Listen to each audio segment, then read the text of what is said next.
बहुचर्चित कंधमाल जिला बालीगुड़ा अंचल सूचना अधिकार कर्मी अभिमन्यु पंडा हत्या मामलें सोमवार राय शुणाई गंजाम जिला दौरा जज रूपश्री चौधरी।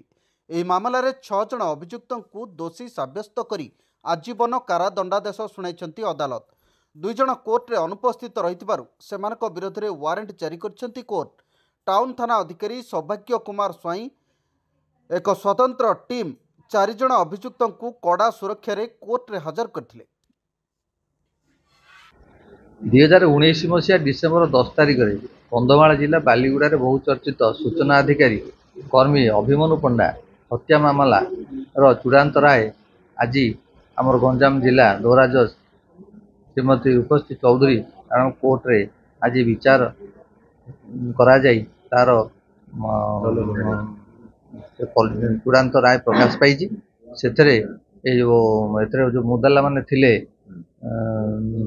रामनारायण नायक,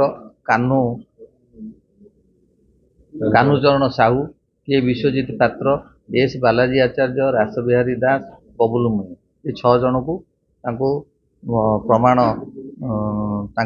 विरोध में सफिशिएंट प्रमाण पाइबारु एवं सेमानकु आजीवन कारादंड दंडित करा जायछि। सेत्रु 4 जन जेल रे अछंती। 2 जन एस बालाजी आचार्य, रासबिहारी दास से आज कोर्ट करे अनुपस्थित थे और राय प्रकाश पाई से वारंट गिरफ होते ऑनरेबल हाईकोर्ट ऑर्डर रे से बेल पाई से बाहर थे। आज आपियरेंस थिला से आपियर हेले ना तेणु ना वारंट इश्यू होती। घटना है से जो से घटना दिन सकाल समय अभिमन्यु पंडा ता घरे ता स्त्री सहित घरे थिले। ये 2 जन जाक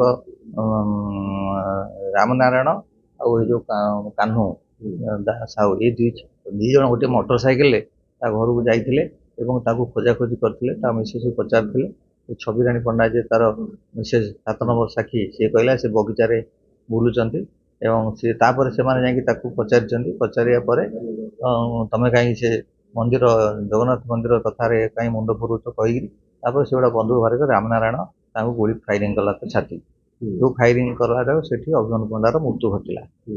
जो थे कि से समय बहुत सरकार एवं समस्त गांभीर्य नहीं चर्चित हो केसटा को बहुत चर्चित घटना घटी Baliguda law and order situation होता